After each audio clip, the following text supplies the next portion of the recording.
6:31, we'll call this April 7th meeting of the Waterbury Selectboard to order.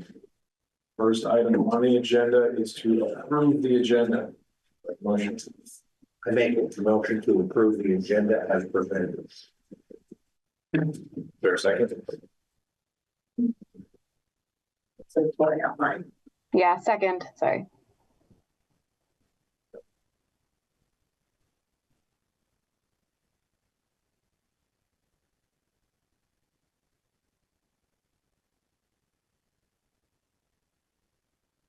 Hello? All those in favor? Aye. Aye. Next item is to approve the consent agenda. It includes last meeting's minutes, a second class tobacco and tobacco substitute endorsement for Vitality Mart, tobacco substitute endorsement for Quinlan Farms or Crossroads, outside consumption permit for Smuggler's Notch Distillery. Very much. I make the motion to approve the consent agenda as presented. There a second? Second. Discussion? All those in favor? Aye. All right, and this next section is the public portion of the meeting. If anyone has any comments for anything that is not on the warrant agenda, feel free to come up to speak. Please keep your comments to 3 minutes. Just want to make sure, you mentioned 3 minutes, you said that last time, Alyssa, but prior to town meeting day, we did have this discussion and we decided that 5 minutes was going to be a lot of time for public speaking. I believe we did say that, yes. So because the last meeting you said twice 3 minutes and you just said 3, so I just want to make sure we're clear on that. 5 minutes, right? Force of habit. Sorry. Anyone else for public comment? Tom Doyle, Waterbury. Again, you guys know that I watch you guys all the time and shoot after you actually happen. So I'm always about 1 week behind. So I watched the last one and look, I think you did an exceptional job working a lot of the items on the agenda. One thing I would caution is, and again, I think I said this last time, I'm not Nostradamus, but you can kind of see what's going on right now. I would be very fiscally conservative, at least through the first 6 months of this new fiscal year. I think ours starts in July. That will January. Or January. Oh, so you're already at me. Okay. And the reason for that is there's some unknown unknowns. I would say you guys are probably in the more known category. I'm not one, and that's union negotiation, and a contract there. Reappraisals, grants, how many are actually coming? And I know, you said that you're pretty comfortable, and I hope to share that number. And then I would just end by saying that on your agenda has been a 3-year plan for a while. Like Mr. Vance probably brought that up. I think it would be prudent to look at least from a capital expenses, a 3-year plan. It just so coincides with 3 years that could be pretty turbulent from the state. And I think it would, obviously the federal side, but it would probably be good to look at spending some time to just sit down a little bit. I know you spent a lot of time on the annual budget, but maybe you talked a lot about communications at the last meeting. And I think when people try to know the things that are coming, they can plan for them. Absent that, they react. That's all. Thank you. Thank you. Anyone else for public comment? Okay, we'll move on to the next portion of our meeting. The school board candidate interviews. Alyssa, I was going to just go in order of And I'm happy at any point Kane was kind enough to cover, as I thought I would be late to this meeting. You can take it from here. All right, jointly, so I guess I would allude to my fellow board member Roger Clapp, who's not present at the moment, who noted that it is our desire, I believe, to have the voters of the town of Waterbury vote on their school board candidates for the Harvard School District. We did not have enough folks on the ballot about the seat process is that we, as the select board, have the ability to make recommendations to the school board. The superintendent and the school board put out a call for application. So the folks we have here tonight are those who submitted applications. And yes, we can run through in order. And I think the purpose for the select board is we'll just re-review the material you provided on your interest, have an opportunity for comment, and go from there. I did tell folks in my email I thought we might be a little early, so hopefully they'll be here on time. Is Brooks here? Awesome. Do you want to come up? And again, thanks to everyone in general. We're still in the Mega U extended table format, but this just helps with our online Zoom. I would just note that Select Board Member Tori Carabella is on Zoom in your top left corner. Oh, and Roger Clark as well. Hi, Roger. So we're now all present. I just noted, Roger, again, as you've shared at previous meetings, we encourage folks to run for school board, but absent that, we're now doing interviews for that. So we're not on that agenda item. And Brooks, thank you. We would love if you would just be willing to give a brief summary again of your interest in serving. Yes. Thanks. Thank you very much. Thank you for having me. My name is Brooks Fortune. I'm 35. I'm really here today because there was no interest in this position as far as I knew, or as far as I understood. No one saw election, no one saw re-election. I felt it my civic duty to come out of the woodwork on this one and volunteer my time. I have 2 children. One is at Brookside right now. One will be at Brookside in a year. Together, they have something like 27 years in this district, or some iteration of it, as the case may be. Decisions made right now will affect them for that length of time. So I have a vested interest in the quality and character of the decisions being made. I also appreciate the reciprocal imperative here that Waterbury property owners. So I'm probably duty bound to state that I pay the property taxes, but in any case, I understand.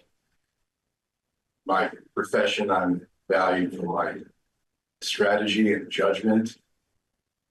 For all those reasons, I believe I'd be a suitable candidate for the school board decision. Thanks. Thank you very much. Thanks for coming in. Questions from board members?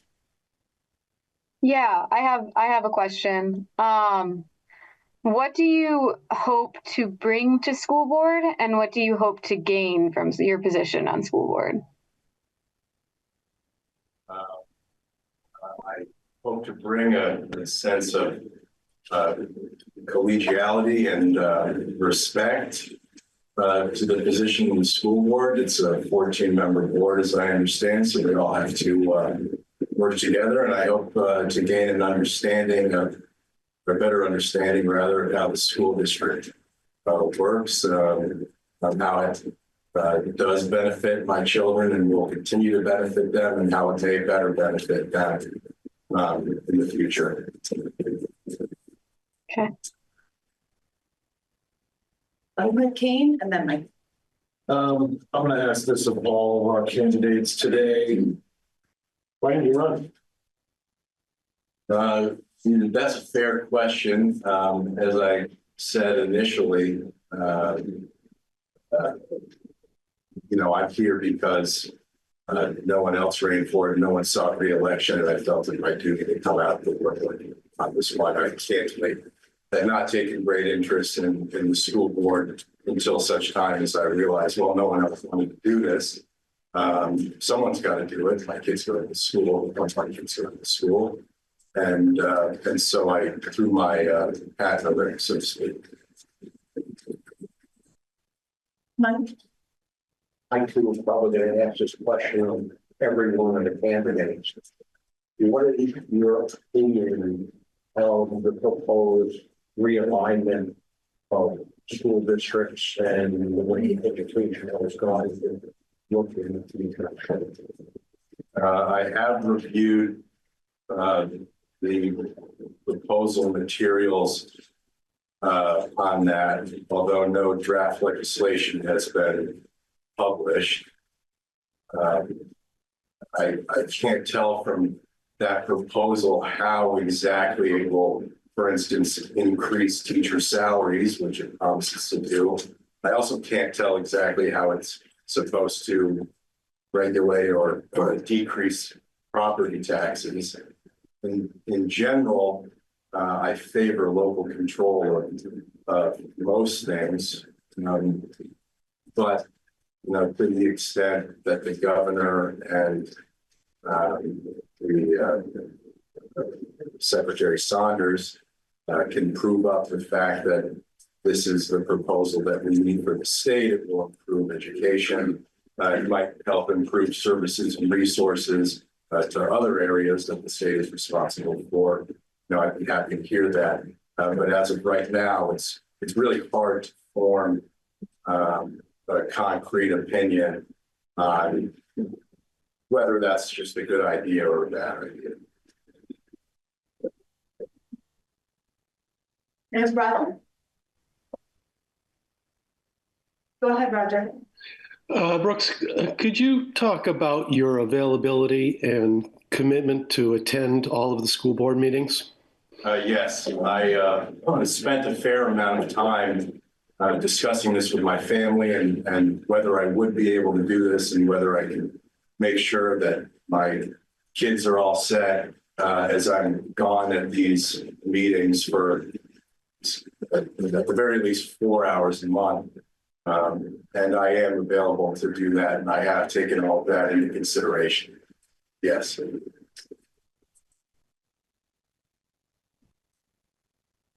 Any other questions from the board? No. I will note Kane said we were going to go alphabetical, and I completely messed I it did up. not say So alphabetical. you said In order that in order it was received. Okay, great. We're going to see it. All of a sudden I was looking at my notes and going, what? I think we're all set. Thank you very Thank you much. so much. We appreciate it. Okay, well then going with the order. It looks like I have Pamela.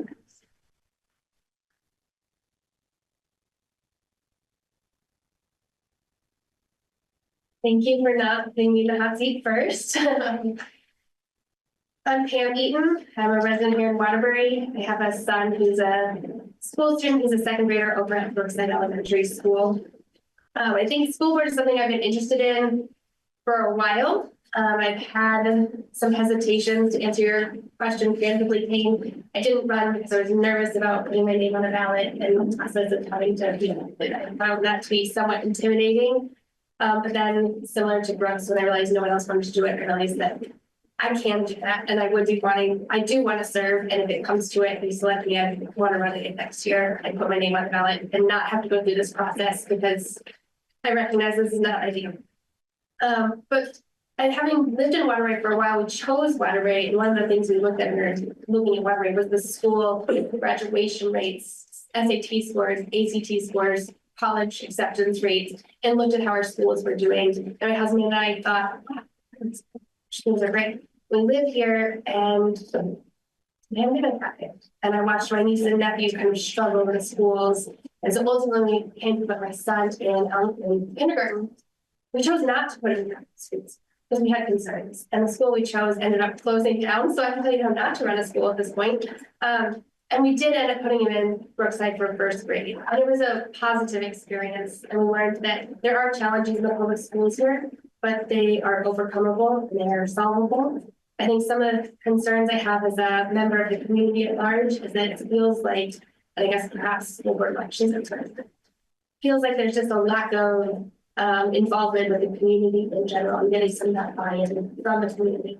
I can remember a few years ago, we had a bond issue come up and we were wanting to do renovations to Harvard. And I sat through a meeting where they said that the school hadn't been renovated since before we put a man on the moon. And that just boggles my mind. It's been that long since they've done significant renovation. I think the bond measure didn't pass. And so the lack of community buy-in is concerning. And so one of the things I would hope to bring to the board is the ability to go out into the community and talk to folks about their concerns and hear what they're saying to help communicate the message of what the board's doing to help bring it to be a more positive experience and to get some of that community buy-in. I think one of the things I do in my job is I do talk to people and listen to people and I try to understand their concerns. So I do think that having that experience would really help. I think the other part of my job that would help is we have a new potential school solution coming down from the state and we have new directives coming from the federal government almost every day. So trying to process that with what the school needs and what we can actually accomplish in our initiatives, I think I have that ability to kind of synthesize and work together as a team on the board to kind of put together a school board that's going to meet the needs of our school district and our communities. Thank you very much. Board members have questions, Kane? Your application here, what is it that you do as a profession? I'm an attorney in Burlington.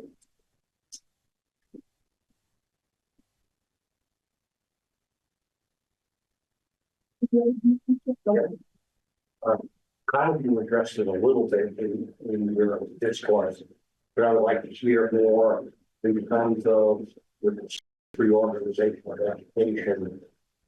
How do you feel about the consolidation of districts and how and how we can best work within that framework? Yeah, I think I want to address this a little bit in some of his comments is that there's some unknowns about that. So it's hard to know exactly what it would look like and how it would impact us. I think there's some really promising comments and discourse coming out where it sounds really good, right? Like we're going to see on property taxes, our teachers are going to pay raises.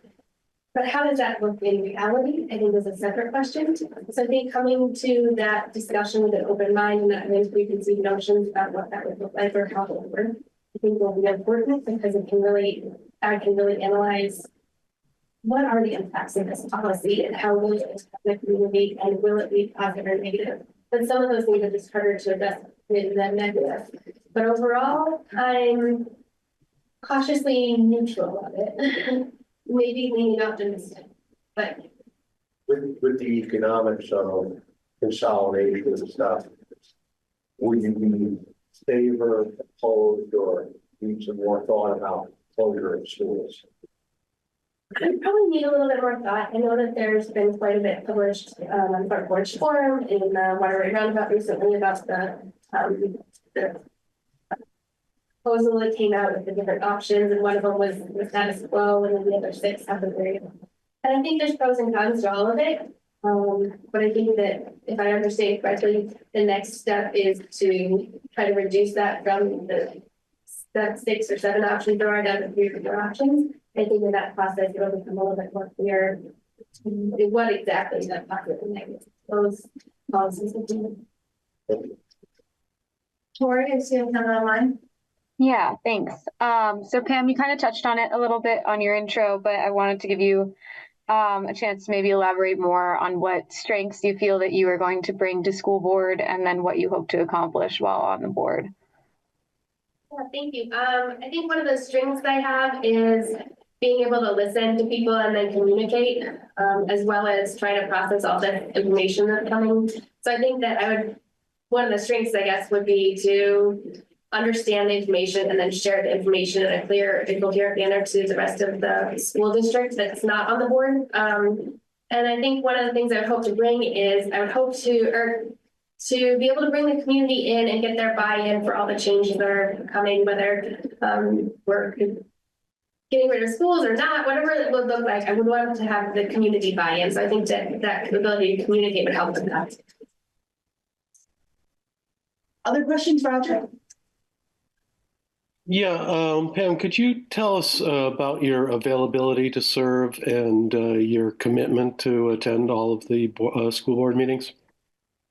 Thank you. Yes, I just rotated off another board, so I have capacity to step up for this board and attend the meetings. And I've got a husband who's supportive of me, a kid who is great and supportive of me as well, and grandparents around who are also willing to step in as necessary to provide childcare so I can attend meetings. Any other questions from the board? Oh, sorry, Kim.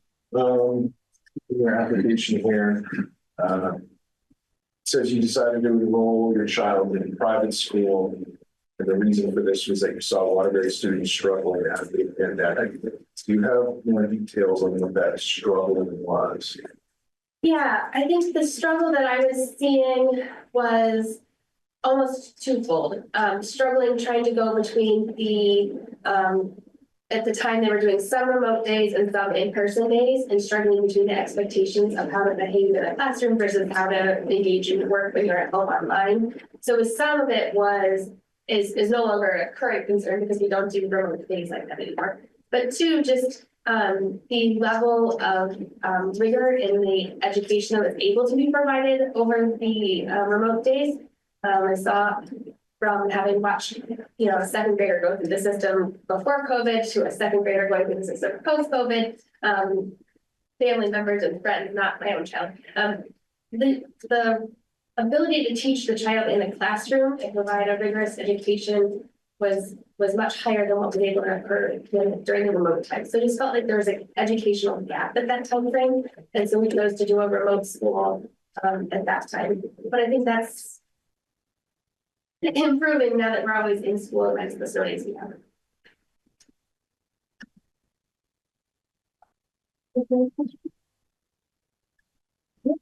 Thank you very much. Next up, I have Elizabeth.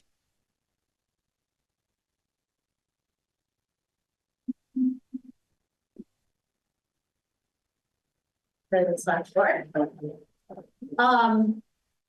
Many of you know me here, and so if you've had a chance to look at my letter, I think that covers things on the professional basis. What I hope to cover in my prepared remarks is related to other questions that I've received in terms of why I did not go through the ballot process and why I'm coming back and hoping to rejoin the board after this past year. So why I didn't run. As many of you know, I had taken the chief of staff position with the lieutenant governor, and when he offered this position to me in mid-November, I disclosed at that time that I had prior contractual commitments to my consulting clients, and that I may not be able to juggle both. Juggling two jobs is difficult. That chief of staff position being a actually part-time position. We evaluated my capacity early February. The lieutenant governor and I determined that I just couldn't do both and have to choose. And so I stepped down from that position. So that is the reason why I was not on the ballot, because there was no way that I could do two jobs, raise my children, and serve on the school board at that time. So at that time, I had multiple conversations with people in the community who were very interested in serving on the board. And I thought, at least one, if not two of them, was probable that they were going to run, and I didn't want to run against them. When it came time, when the signatures were due, they hadn't collected signatures and did not apply to be on the ballot. So there we were with two slots that been on the ballot. I do have capacity now to answer Roger's question to the other candidates to continue as a school board member. And as I said in the letter of interest, I'm excited to continue the work that I feel like I've started. There's a significant learning curve. And I don't believe, given the environment we're in, that we have time to lose getting new candidates up to speed, given the significant challenges that we face in the horizon. I'm going to just take a little bit of time, I hope you don't mind, just in terms of where I feel like we've made progress as a school board. So one is we've improved communication, and I think we're providing fantastic opportunity for the community to provide feedback. We've made progress on identifying near, mid, and long-term cost savings. There's much more work to be done here, but as a start, and I would like to see precise goals tied to year-over-year cost savings associated with our supervisory union. We've also made progress on facilities options. We need more information on this and whether these can be done without adding on to the schools. So one of the questions that was asked of me when I, again, decided to apply is where are there opportunities? So when I came to the select board a year ago, I said I was anxious to get under the hood, understand where the opportunities are, and I'm just going to quickly go over those. So first of all, the Harvard District has a mission statement that speaks to equity, excellence, and effectiveness. But we do not have consistent metrics tied to these or specific objectives and action items. We have an opportunity to create a multi-year plan around this, and this is something that I volunteer to lead efforts of to both Ashley and Dr. Mike. This is what I've done professionally for 2 decades. We have been in reaction mode based on funding and budgeting, but I believe that we need to do a better job of balancing a longer-term vision for our district, regardless of what is going on at the state level, and aligning our annual goals to that longer-term vision. This provides a scaffolding for our decisions and provides transparency to our communities in terms of how we're making decisions and really shows how we're performing. By the way, I think that the Harvard Annual Report does a very good job of reporting out. However, it's not tied to an overall plan and specific goals that I believe the board should be requiring. We still do not have absolute clarity around cost drivers and why our costs per pupil are relatively high versus the statewide average. I'm not sure people can appreciate that. We're hitting the ceiling for cost per pupil. Now, we all understand that's equalized people and things are in flux, but our district is quite high. I've been told that it is hard to dive into the financials because of the financial system we have. And we're very lucky, by the way, to have Lisa, who's our CFO for our district. She is fantastic. However, we're going to have to get specific in setting goals around which line items we can work on. None of us want to see teachers, nurses, librarians, anyone else continue to lose their jobs. We're going to have to get creative in terms of other ways to get our expenses down to that mid-range because we are in a dangerous zone. So one example that I'm going to use in terms of potential expense reductions, we all know that the special education budgets across the state are quite high. We have a fantastic tiered education team. They came to us back in June of last year with fantastic ideas around how we provide better service and results to our children in special education. It was impressive. I've seen nothing since. That's an area I wish I had followed up on. I did bring it up in a single meeting, but we haven't followed up on that. So that's that kind of like low hanging fruit, right? Get the costs out, better results. We should be diving into that. As it relates to goals, we should be using SMART goals. Again, this is something that I brought up at the board. I would like to follow up on. I've talked to other board members, including board chairs across the state, who are using this successfully. For people who are not familiar with SMART goals, it's used both in the public and private sectors. That's specific, measurable, achievable, relevant, and time bound. So I think that is something that we're specifically missing right now as it relates to not just our goals as it relates to the supervisor union, but also for Dr. Mike as we put together his goals. And I'm going to give you an example of that. So, you know, he was required this year for his goal to provide a plan in terms of the facilities. There's no numbers attached to that, right? So we need to say, okay, come up with a plan that delivers a, let's say, 10% savings within the next 5 years, right? Time bound, you have specific numbers to hold these individuals accountable for. So lastly, facilities, and I know this is heartbreaking to a number of people in our community, and I feel like we as Vermonters are torn because we want local control and we want equity. Even within our schools and our communities, we see variations in our schools, and from my perspective, that's okay. I believe when I hear people in our community say they want local control, they want their schools to reflect their town's values, their town makeup. They don't want it to be cookie cutter. I believe, and it is protected by law, that we must deliver on equity, but we must make it clear what is non-negotiable versus negotiable. We sometimes conflate required versus recommended, and this is going to relate to the decisions we need to make around our facilities. I asked all our community members who want to keep our schools open, what are we willing to give up? Where might we not have equality? Again, this is not the areas where it's protected by law. But where are we okay with differences and making compromises? I'm hopeful that there's work to be done this year in the funding formula at the legislative level, and that we're in a position to get some relief resulting from the change in the formula. Equally, we know that the healthcare costs are a key driver of education costs and thus property taxes.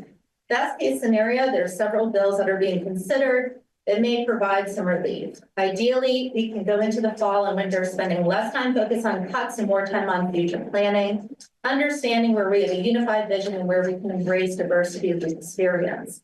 However, the rumors in this past week are not looking positive. We have to be prepared for the worst. We need to monitor what changes are probable at the state level and the federal, while at the same time controlling the controllable.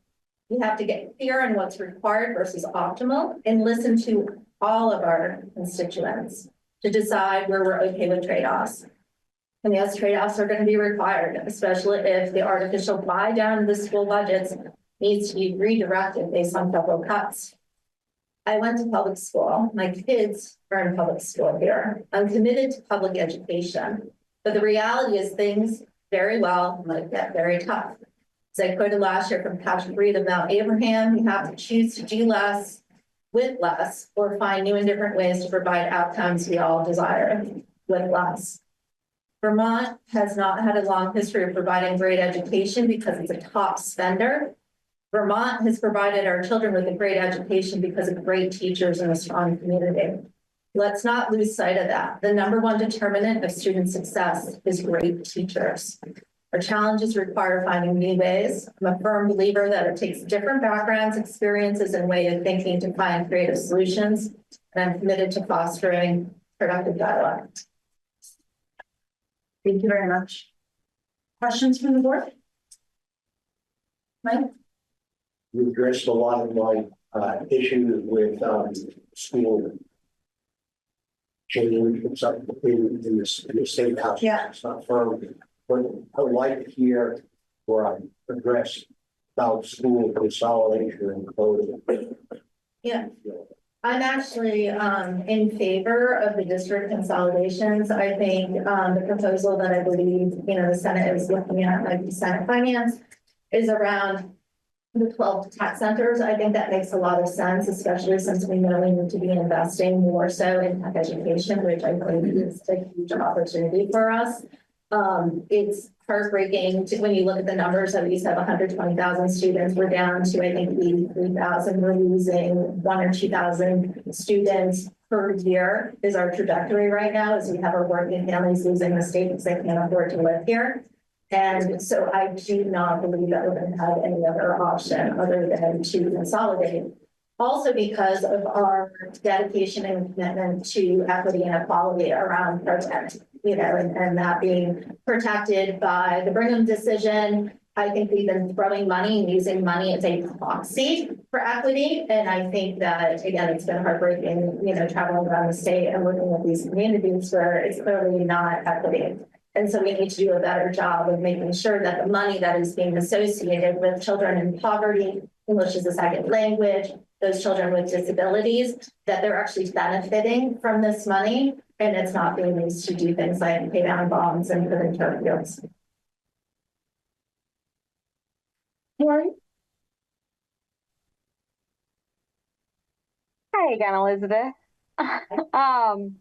As you know, a lot of the budget for the school board is dedicated to personnel and that we have significant deferred maintenance costs on all the buildings. And yet you mentioned wanting to decrease the facility costs and wanting specific numbers from Mike. Can you elaborate more on kind of what you were hoping for? I think the facilities comment was around the Truitt study that we know right now. My concerns with the Truitt study is that there's equal programming at all of the schools. I think we need to take a better look at that.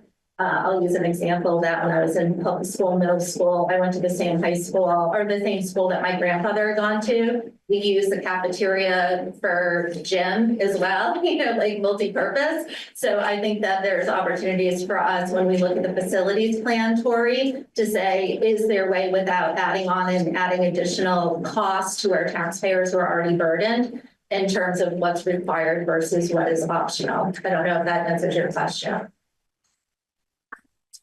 A little bit. I'll take it. Okay.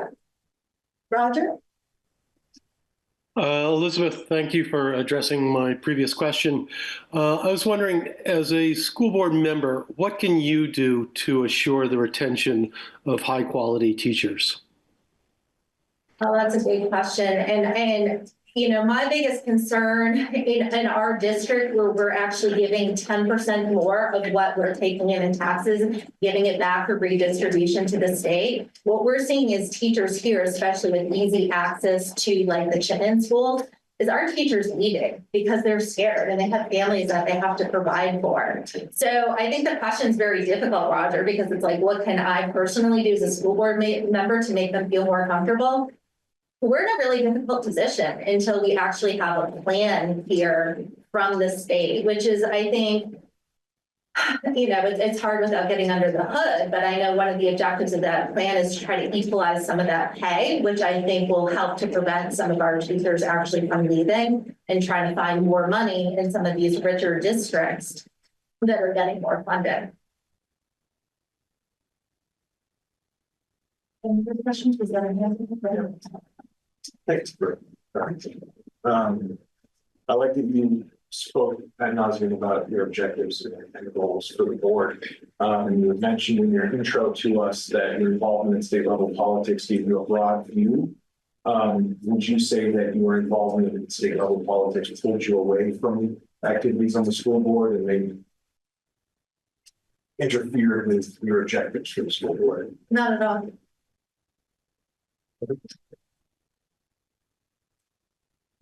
Any other questions from the board? Thank you very much. Thanks. And last on the list, I flipped my page is Dan.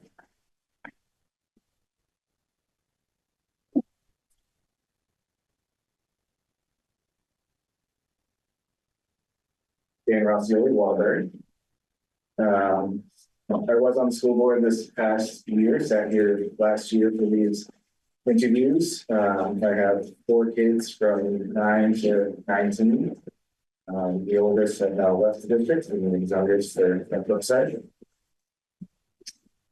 The last year has been kind of a interesting whirlwind, getting up to speed and educated on the school board processes and the midst of what was a massive budget crisis this time last year. All the feedback that I got from this interview last year was that the school board reps from Waterbury should be focused on cost control. And there was a lot of discussion about us potentially being overstaffed and where other expenses are going, and a desire from a lot of people to look at line item expenses. And so on that line, I joined the finance committee of the school board. So the question about capacity to serve. I did attend all the meetings up until the last one, and my son was sick. And I joined the finance committee as a Waterbury rep. So I have the capacity to serve again this year. I did not run on the ballot because my son was in the hospital when I was in the signature center. So I had the signatures, didn't turn them in, and opted to go this route. Thankfully, he's done great. And so I'm back to this position where I'm looking to be appointed again for another year if you'll have me. So yeah, the last year was all about the budget crisis, and I think the administrative team and the school board last year did a pretty remarkable job really getting to the point where we passed the budget with flying colors this year, which meant that we had support of all the towns by a wide majority. And we brought property taxes down slightly, which is quite unique. Meanwhile, in terms of services for the students, we lost some, but very little in the big picture.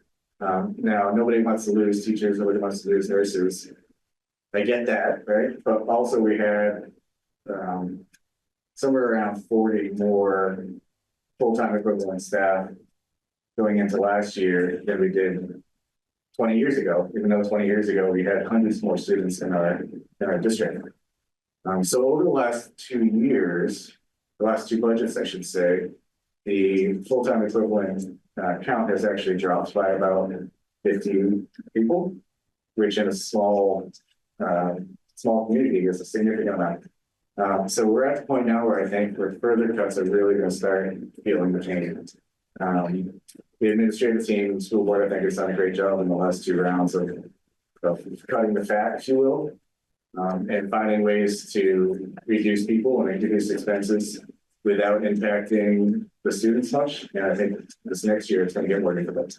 So to Elizabeth's point, this is where we really start needing a 3-5 year plan with specific targets and getting out of the reactionary mode that the school board has been in for the last couple of years, which is going to be difficult because we know that there's a lot of different things going on at the state level. I am not a proponent of the governor's plan. I think it is too extreme, but I do think that consolidation is most likely in our future. And I don't see good solutions right now to reduce costs long term without some form of school consolidation. Now, I was on the finance committee, we started talking about a lot of this. Another committee was created to focus exclusively on the consolidation piece. And then we got the consultants in, and there's a lot of information coming in at this point, but not enough for the committee to go to the school board with recommendations at this point. So it's still in an advisory mode. They're still gathering a lot of information. There's a lot of options on the table. But I do think that in order to meet to stay below the threshold, the cap, where the state would hit us with penalties based on per pupil spending, we do need to be seriously looking at consolidation piece. Right now, we're somewhere around $500 per student below that gap, which is narrow. It's very narrow. So for the next couple of years, what I see as the major challenges is to take all that information that comes down through the state and digesting it into our system. And so we can either react to it or we can be prepared for it, right? So if we have these plans ready, we know how we want to consolidate as a district. And if and when it gets forced on us, we already have control over what we want to do then. We're not going to be as much at the mercy of the state's plans. So those are kind of the bigger things that I see coming up in the next year. And I heard a lot of interesting comments from the other candidates. So I guess I'll maybe turn it around real quickly and ask from our select board what you guys see as priorities for the school board for the next year. And I'll start, Mike, go ahead. We're representing the town, so. I think a lot of people, everyone's in favor of good quality education. I don't know whether you go red, blue, or different, I think everyone wants good schooling. I think where I look at it as a select person, I think people are getting real concerned about what their budgets are and what their property taxes are. And can we afford to have the number of schools, you have to treat schools as a business, as I try to look at the habits.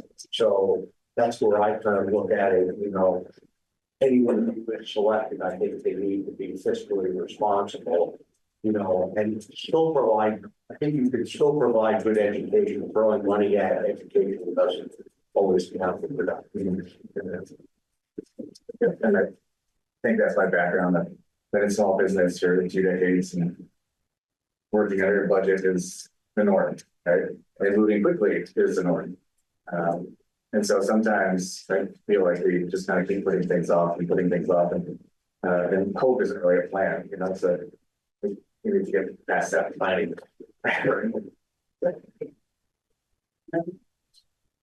I'm absolutely on board with you as far as supporting consolidation, but not supporting developers. I think everything you said, for me, hit the nail on the head on that subject.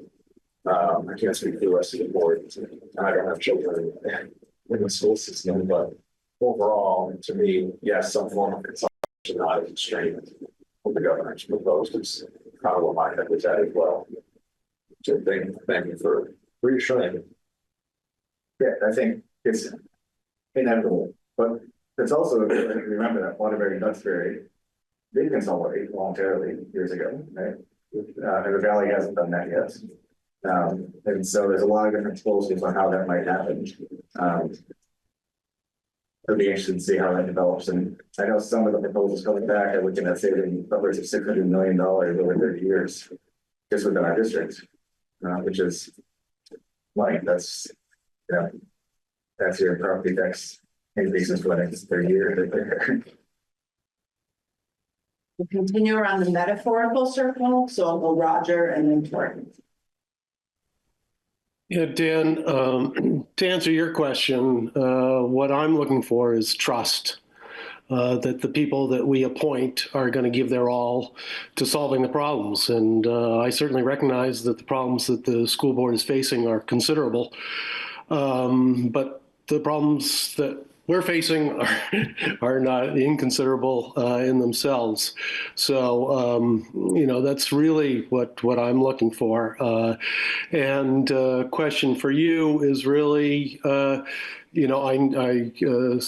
empathize with your situation this past year.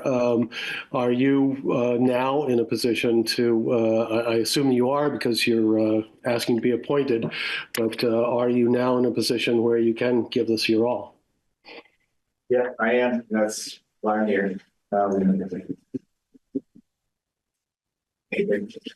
know, not really to elaborate on that, but I'm available now, and up until the last few weeks of the year, I was at every meeting and a regular attendee and contributor back to that space.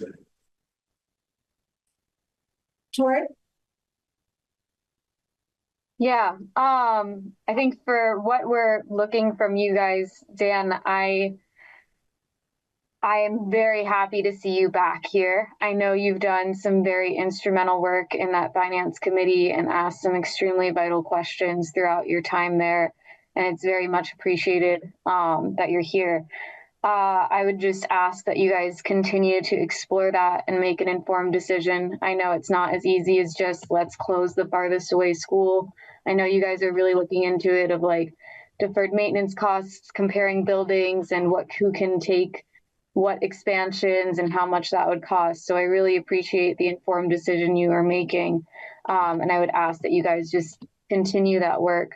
And then I think it would be nice, if we can coordinate with Alyssa once you guys get more of a plan to have you guys come in and just give us an update and a brief at a select board meeting just to help keep the community informed about what you guys are finding. I think that would be nice in the future.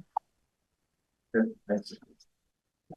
Corey stole mine, which was going to be not what I think is the chief thing as the board, but answering selfishly from the select board chair. I think we get asked as the select board in the community. It's often who folks come to when they reissue the tax bills, which include your taxes.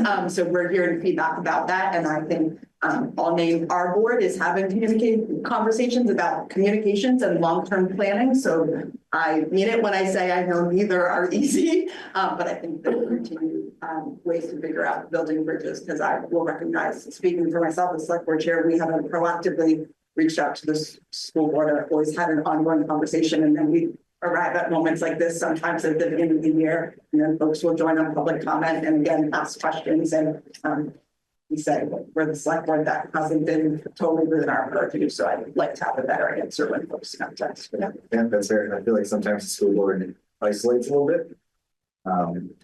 When the reality is we are representing the towns, and you're a great hero of the town, so it should be going both ways. I guess I'll ask, what do you think? You were so long, I guess with the rest of the school board was your greatest success last year. I know you're dealing with a lot, but what was something that you considered? That's a great question. I mean, in the end, I think it was a summation of a lot of small victories that resulted in the budget that passed, that actually lowered taxes while providing excellent academic opportunities for our students, and passed by a wide budget. And there were a million things that went into that, and a lot of meetings and a lot of sacrifices from everybody involved. And it was not one or two big things, it was dozens of little things that added up. Thanks, Dan. Appreciate it. I will give a chance for public comment. I would note that public comment would be directed to me as chair of the select board, not about any of the candidates, but if you have a question for the select board as before we move towards motions, now would be the time for that. If anyone wants to come up.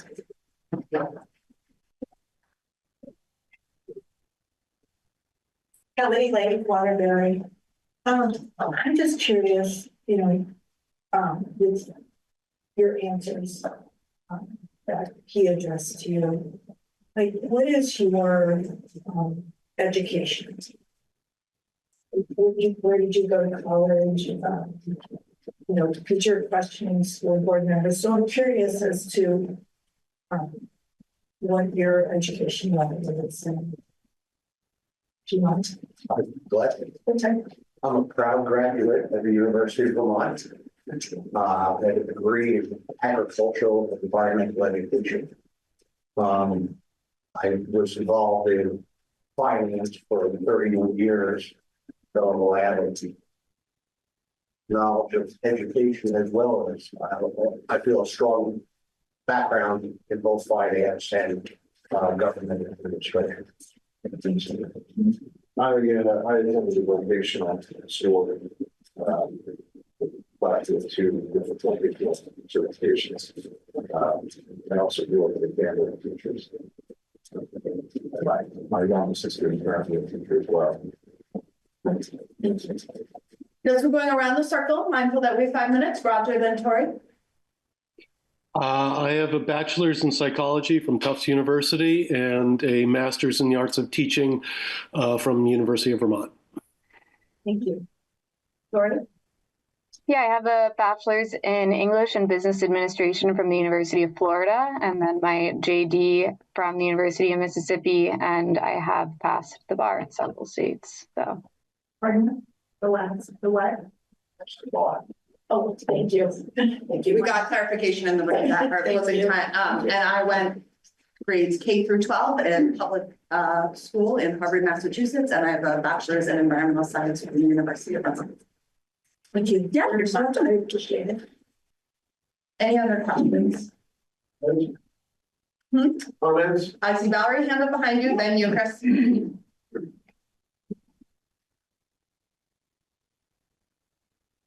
I'm just wondering why you don't have standard questions for them all, and you ask them all different questions.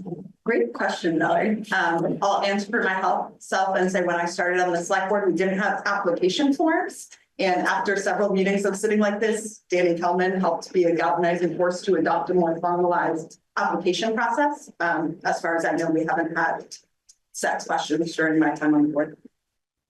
Not even the boards, really. Yeah. Chris or Mike, did you want to start? Yeah, I just have a comment about that. I think some of us try to ask the same questions for different candidates, but sometimes some information up in their application or what their proposal was that stirs interest. So you want to flesh that information out. Chris? So listening to all Wait. the, go ahead, sorry. yeah, sorry, Alyssa, if I may, I wanted to just address that previous question. I just wanted to state, I tried to keep my questions pretty standardized. However, I was on the school board prior to this, so there are some candidates that I know a little bit better and I know a little bit more about their performance. And so I kind of knew the answers to some of my questions anyways, and that's why they varied. And Roger, you have a hand up too?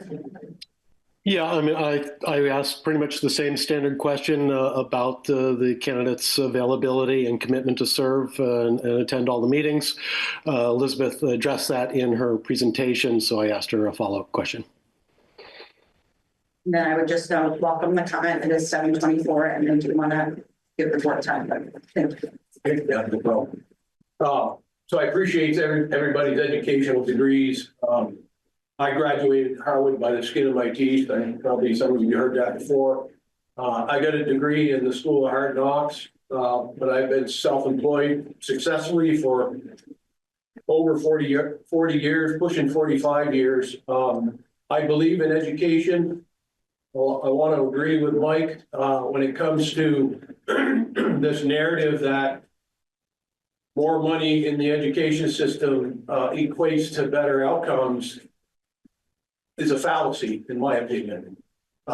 There's too many different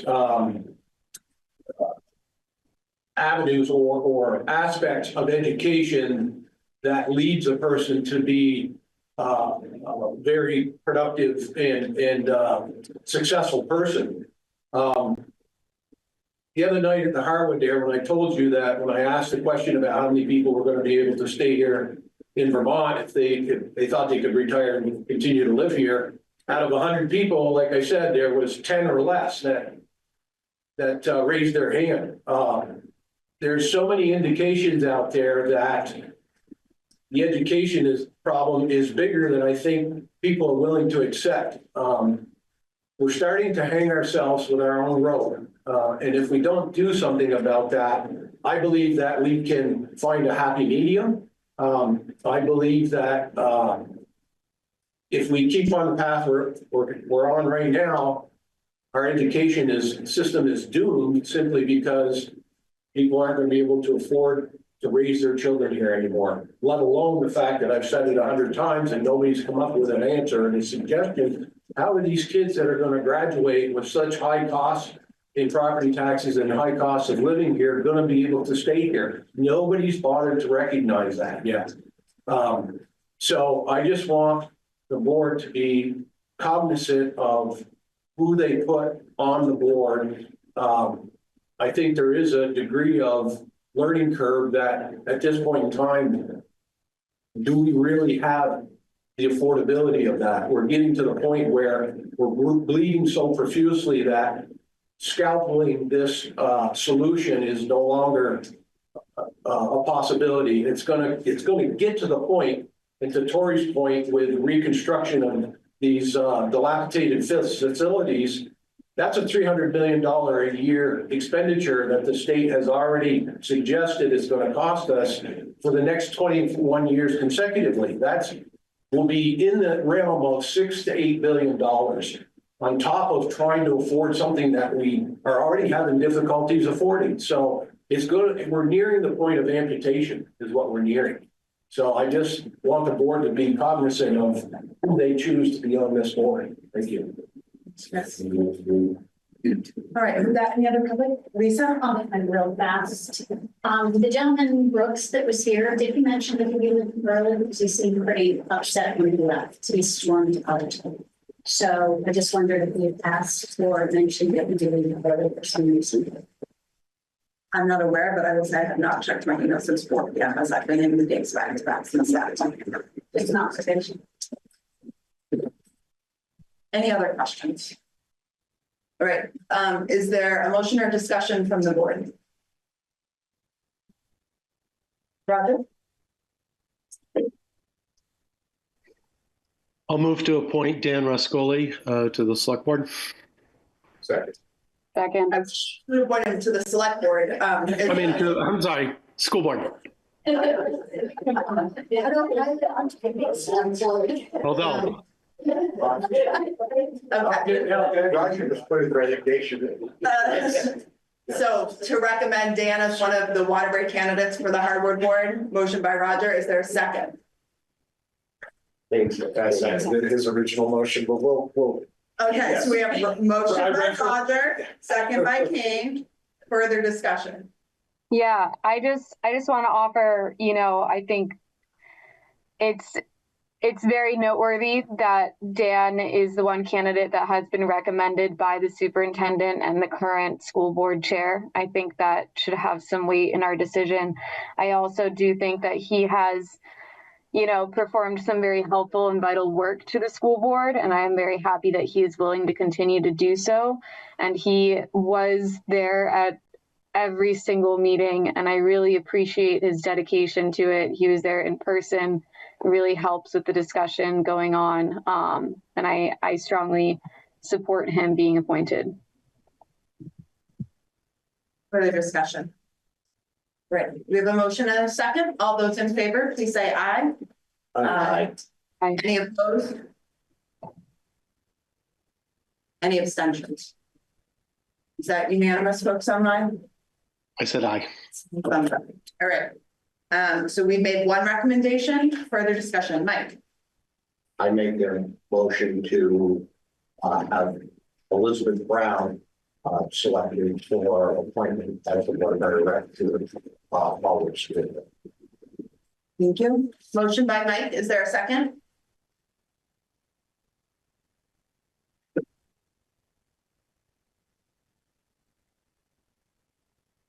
I'll second. Okay, motion by Mike, second by Roger, to appoint recommend Elizabeth Brown as the Waterbury Harwood representative. Further discussion?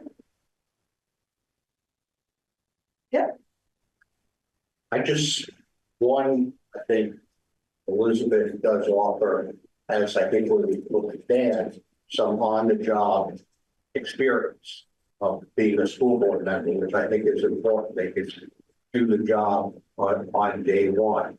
Also, I think she offers a maybe different perspective than the other potential candidates do. I think it's important to have different viewpoints represented on the school board. I think that's very critical.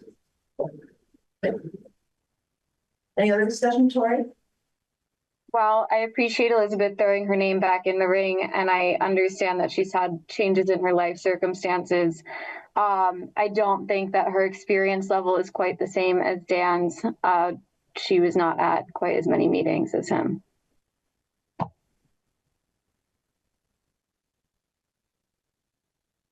Further discussion? Call a vote. We have a motion and a second. All those in favor, please say aye. Aye. Any opposed? Nay. Any abstentions? Are you a nay or abstention? Okay, so we have 2 nays. Roger, where are you? I'm an aye. Okay. So leave the motion passing. Any other discussion? So that motion passed. I was an aye, yes. Okay.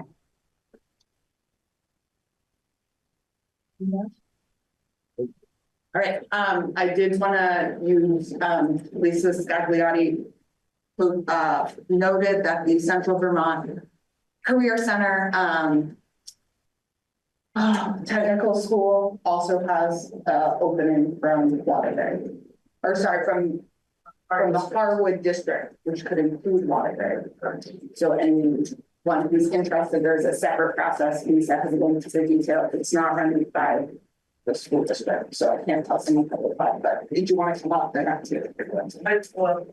Sorry, I'm putting this on the spot.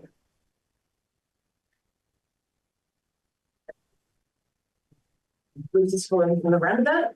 The Central Vermont Career Center is the technical school that represents our school district and 5 other school districts in Central Vermont. They are their own school district. They have a board.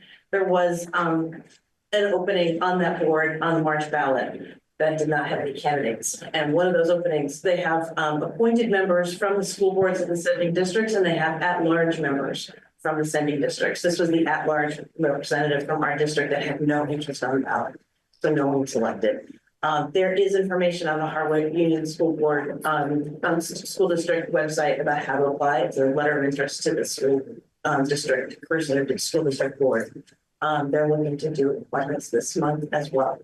For that seat, as far as I know, I don't know if anybody has put any interest for that position at this point, but it is someone that needs to represent the Harwood district on that board.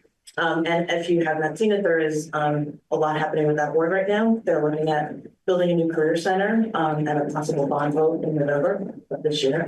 All the 18 towns of the district, so it would be it would be a boring job, I don't think. Thanks, Lisa. Sorry to put you on the spot. She had to share that. And so I wanted folks to be aware of it and thank all the candidates for applying to the fact there's still other opportunities. Okay, we are past time. That brings us to our next item, which is Housing Trust Fund proposal. Joe Pomerata from the Housing Task Force is online. Joe, I don't know if you want to share slides or do this some other way. But we need it there.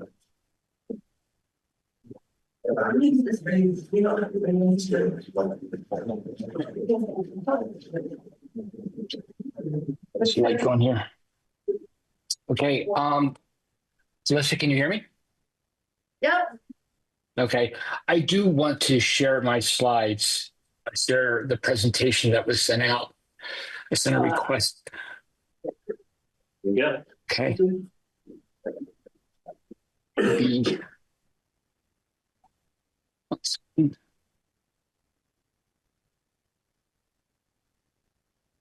soon as I can find this window. Here we go.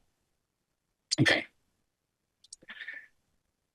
Just go quickly through these slides, but the Housing Task Force has put together a proposal for use of the funds in the Housing Trust Fund. So what I'd like to do is make the recommendation for how those funds should be used.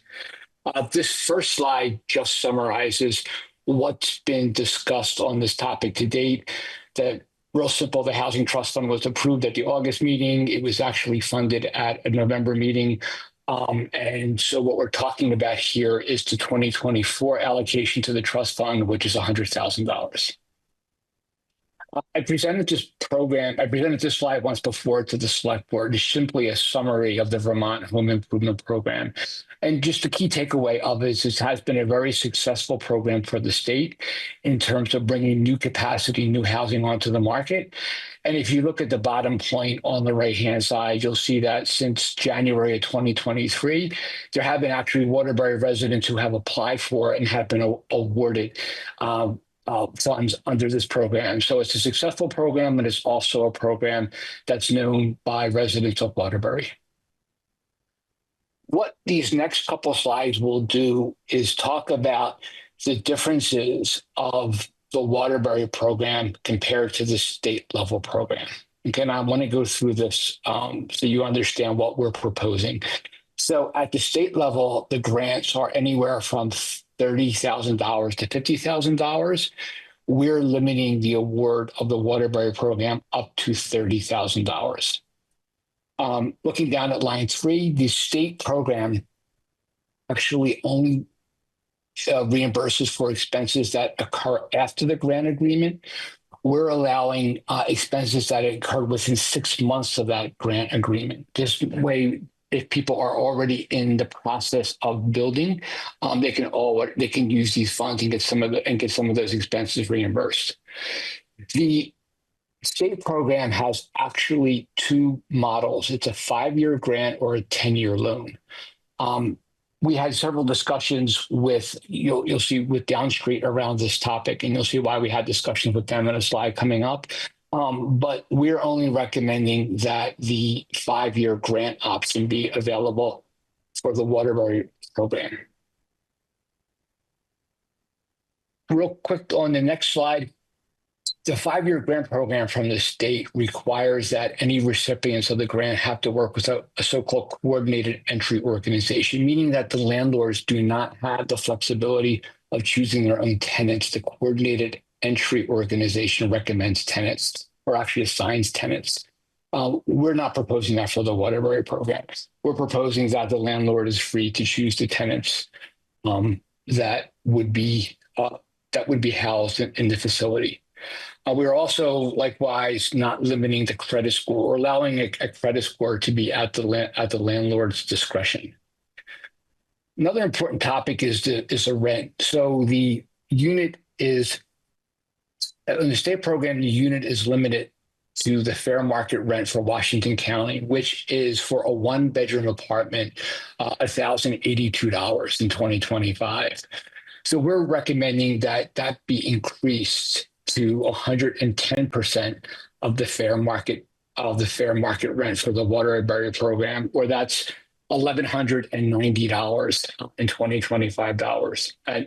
2025. So essentially, what we're doing is, although we're limiting the amount of the grant from say $50,000 down to $30,000, there's advantages to recipients of the Waterbury program because they're able to make up some of that in terms of the rent they charge on a monthly basis, and they also have more flexibility in choosing their tenants.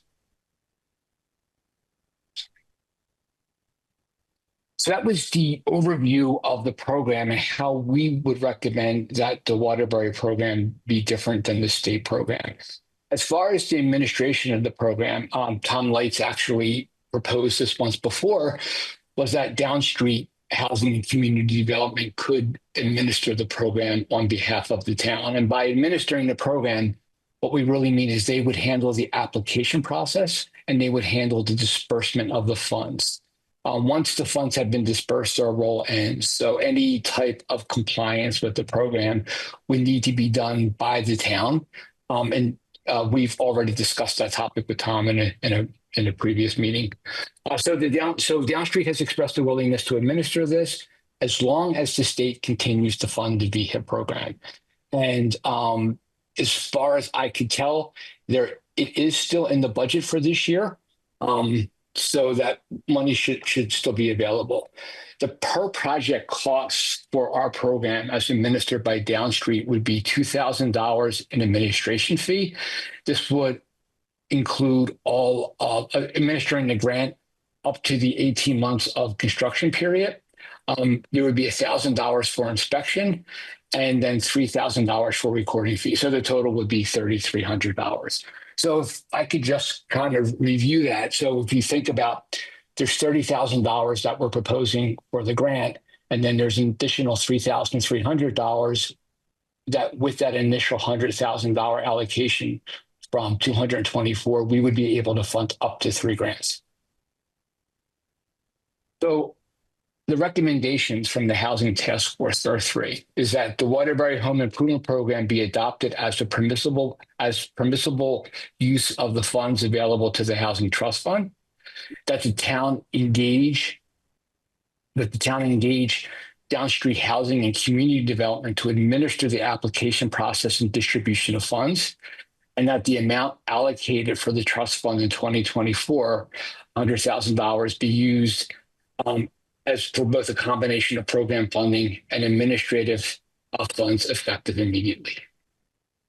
The other thing that we added on here is we don't know exactly when the state fund will be available again. I did have a short conversation with Teresa Wood about this, and Teresa said, yeah, second half of the year. So when that fund becomes available, when the state funds become available, we would suspend our program. We want people to apply to the state and get money from the state if possible. Our program is just trying to fill the gap as to when the state funding is already exhausted. So that's the end of the prepared comments, and I'd be happy to answer any questions at this time. Thank you very much, Joe. Questions from the board will go Mike and then Gillian. Joe, just a question. I know on the Waterbury program where the state level VHIP program goes a 5-year grant and 10-year loan program. Why does your committee not feel it was in Waterbury's best interest to include a loan program as well as a grant program?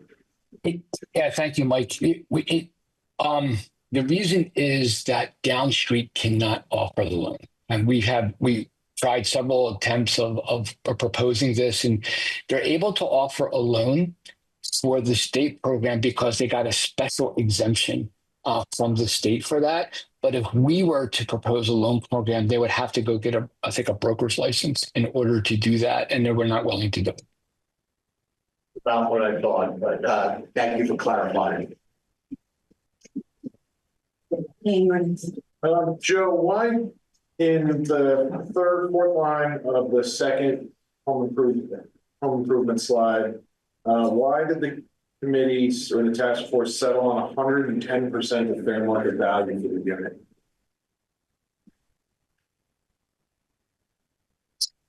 So I tried to explain, first of all, we didn't want this program to be seen as being better than the state funds. We wanted it to be seen, if you would, equivalent. This way, we encourage people, we want people to apply for the state funds when they're available. And once we limited our program to 30,000, and we did that in order to be able to get multiple units on the market, we tried to think of what would be other ways to make that. So one of the ways financially is just to increase that to 110%. And I think that gets it gives another $6,000 over the 5-year period. So it's like $36,000, if you would, in terms of funding, because it gives an additional $6,000. And again, the rest of it then became just on the flexibility of choosing the tenant. Joe, if I may, I think one other consideration is this is on the Washington County values, yes, 110%. It is, yes. As a housing task force, we also went through Waterbury. Obviously, it's literally physically on the edge of Lamoille and Chittenden counties. And in terms of market rent, we had a discussion of if we actually should be tying it to Chittenden County rent, because affordable by Chittenden County rent standards felt like maybe perhaps somewhere in between there. So I will name it's 110% of Washington County, which felt like a adequate in between acknowledging that our market rents in practice are often more representative of Chittenden County than Washington County on averages. We still want to ensure that we were providing affordability. And so this was somewhat of a middle ground between those two, but that was just one other piece of consideration. Roger, you have your hand up?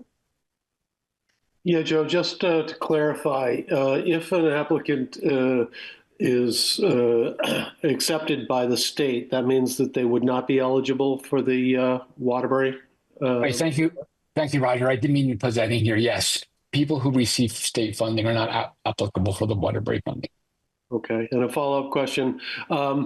If all three grants are made, how does that impact your goal of increasing the available affordable housing in Waterbury by 1% per year? I would like to say that was not my goal. That was the goal that was recommended and approved by the select board. So it moves us in that direction, right? I mean, I think at this point, we would look at starting with the 2024 allotment. If it turns out that this program is successful, then I think we not speaking on behalf of the task force, but we would come back and ask for the 2025 allotment to also be made available through this program, although there may be other uses that the town is considering for the 2025. So it moves us there. It doesn't move us all the way there, but it moves us in the right direction. Thank you. Other questions from Joe from the board? Tori. Yeah, just for clarification, I think it's on slide 6, actually, no, sorry, I'm good. I answered myself as I was reading it. Thanks. Any other board questions? Questions from the public for Joe about this proposal? I'll go Billy and then Valerie. Billy Bigler. Hey, Joe, how you doing? Good, Billy. I guess the only question I have is, or questions, what's the penalty for non-compliance and how do we enforce it?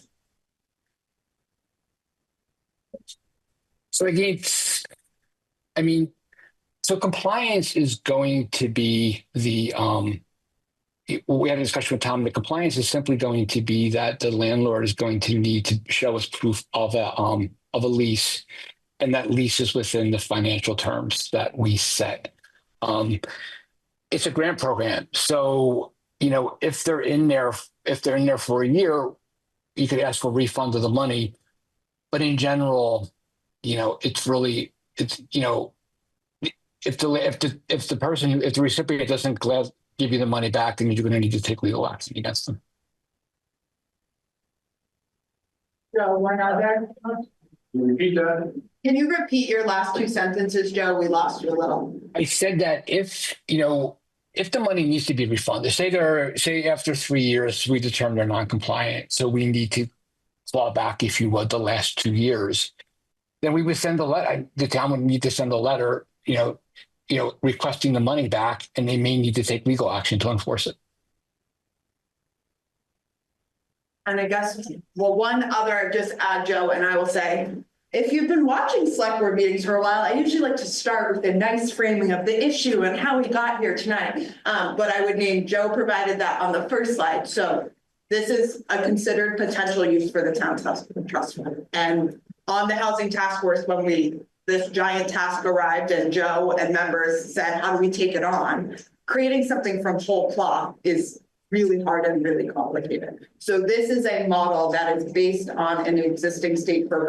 I think she would be okay with me naming him. Sandy Saban, who lives in town, has utilized the state program and provided really robust understanding of what insures. So just to name, this is an analog overlaid onto the existing program, including using the same administrators Downstreet Housing, they do things like make sure you have enough money in your bank account to actually complete your ADU construction project. Because they don't want to be granting you money and then, oh, you don't, they're saying in general, these projects are costing $100,000 per folks. So 30,000 is actually not enough to make it work. But if it's enough to maybe make you consider renting it at a more reasonable rate, that's part of what this program is looking at. So I would say in general, my answer would be it is relying on that. I will go to Roger because I think he may have followed up on that, and Owen, who also talked to Downstreet. Owen, then Roger. Yeah, I just wanted to mention on the previous comments regarding the compliance issue and if people are going to, what happens if people don't pay for this. There is specific language in the state level VHIP that revolves around what occurs if a grant is not paid or if it's rented above the agreed covenant. And the language is mainly repayal and so on and so forth of lost funds and stuff along those lines. So I think the Housing Task Force was thinking we'd probably just follow their model in terms of compliance. Roger? My question is to Tom. Tom, over the 3 years that I've been on the select board, improving the access to affordable housing has been one of our highest priorities. I think I was the one that moved to create the Housing Trust Fund. Since then, I have become the executive director for Revitalizing Waterbury, and as such, I supervise Owen Seti Ducati, who serves on the task force. Alyssa also serves on the task force, and I'm just wanted to address the issue of conflict of interest and whether, in your opinion, either of those constitutes a conflict of interest in terms of our discussion and voting on this issue. I can get a formal opinion if desired, but one of the standard rules for a conflict is do you personally or does your organization stand to benefit any more than the average individual involved in this? And to my knowledge, Revitalizing Waterbury doesn't invest directly in affordable housing. This would also be administered by Downstreet in concert with the town, so there's no Roger Capital, Revitalizing Waterbury interest there. The fact that a staff person serves on the board, it's an unpaid position. And again, I think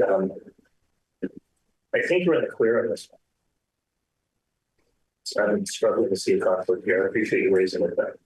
Yeah, I tend to agree with you, but I felt that it's important to address these issues as they come up. Thank you. Likewise, just to state, I'm the select board representative on the Housing Task Force. Tori?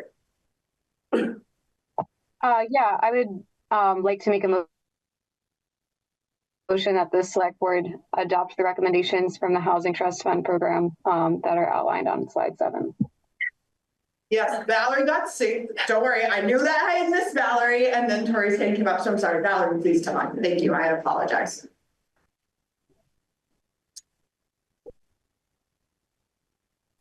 Hi, so I read about this last night on the internet and opened it up. And I did a little reading about the Vermont Improvement Plan. And I noted that what's different on the Waterbury Vermont plan is pretty big. So I guess I just want to make some comments of what I've read. So the guidelines from Vermont, the participant, which is a landlord, has to meet some guidelines. So they have to meet the goal of ensuring affordable housing by finding suitable renters, those experiencing homelessness or refugees first, and second to those with an income equal or less than 80% of area median income. Additionally, the participants in the Vermont program must complete fair housing training as they are accepting state grants or forgiveness loans, and they must also document monthly compliance and list an outline of their expenses. So what I'm trying to understand by reading the Waterbury plan, the table that you're presenting, why are reads much more relaxed There do not seem to be any participant guidelines, no tenant selection guidelines, and the landlord is free to choose their tenants. The only guideline noted is rent cannot be more than 110% of fair market rent, which in 2025, I think is 1,190. So I'm trying to understand, are any of those guidelines going to be in the Waterbury plan? Otherwise, by the stretch of my imagination, I am wondering, I could put in an application as a landlord for improvement to Waterbury, get $30,000 grant money, pick my tenant, charge them $1,190. And that tenant can be, it does not necessarily have to be anybody working in Waterbury, anybody looking to work in Waterbury. It doesn't have to be a refugee, nobody with a certain medium income of anything. It reads that I'm able to rent that unit to someone that I please to rent it to, which could be a friend or a relative living out of state. They could be making $90,000. So I feel that this recommendation needs more stringent guidelines to be recommended. Otherwise, I don't think that it's really meeting the goal of our Waterbury goals for the Housing Task Force, which is, I think, to promote and bring in fair and safe housing for Waterbury residents and residents that want to live in Waterbury. But those questions. Do we want to start with those? If Joe wants to respond, Joe, do you want to start? Yeah, I do. Yeah.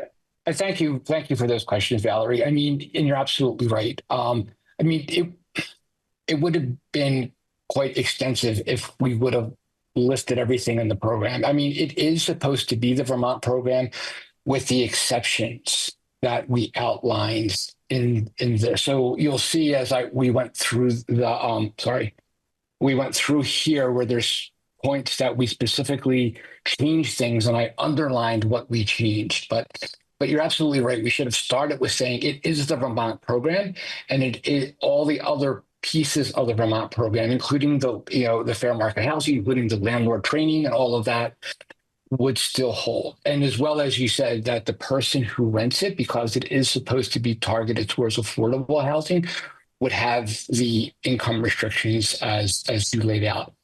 What it doesn't have, though, and I just want to point that out, is it doesn't have the requirement, though, that they have to work through with a coordinated entry organization to do that. Okay. The landlord is free to choose the tenant.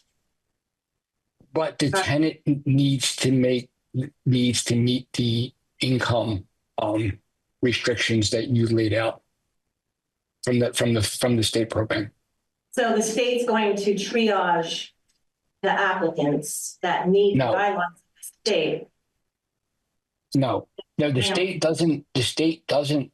Well, in fact, the state doesn't do it for their own program, right? That was so what the state does is they outsource this to the so-called coordinated entry organizations. So it's yet another party that's involved in this. So Downstreet, for the state, Downstreet handles the beginning part of the process, and then they pass it off to another organization.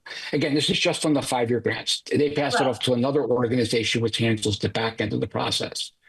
But the top right is, it does not require working with a coordinated entry organization. The landlord is free to choose the tenant. Yes. So the landlord, yes. So they still follow all the guidelines of the state. Well, no, so I want to name, I think of the things you named there, like we talked about a lot of these. So I will say, I think this recommendation is based on input we hear and welcome the conversation. So the grant of the loan was because of financial. So the coordinated entry, we heard from folks in the program right now saying, if I'm doing accessory dwelling unit, and I guess I'll start at the bottom. The money can only be applied to unit rehab that brings a new long-term rental unit online or creation of a new accessory dwelling unit. So if you have an apartment currently, you can't just apply to this. If you have the potential to bring another unit online, that would be creating a new, just naming, so this is not available if you already have the unit. Because the goal of this program is 2 things. It's to have more units be in Waterbury. This is for the state program, more units in the state of Vermont. And those units also be created and rented at affordable rates. So barrier one, you need to be creating a new unit.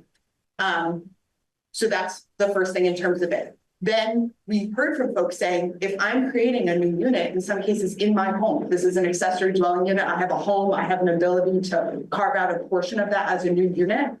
I don't think, we heard from folks who were considering this program saying, I don't think I would be comfortable applying for this funding if I then didn't have control over who else was going to be living on my shared premises. So they felt like it was too much of a barrier to entry to say, in order to access this funding. So the Housing Task Force made a recommendation to customize this, to say, okay, we recognize that's what the state did. The state is trying to do a lot of goals. They wanted to increase units and support all the folks you were naming who are in need of housing. We said we might need to limit our scope and just focus on creating more units and renting them at affordable. We did talk about extensively, and I will say there is not a recommendation here, you are correct, around vetting where folks are working or how much money they're making. And speaking for myself, I would say it was mostly logistics.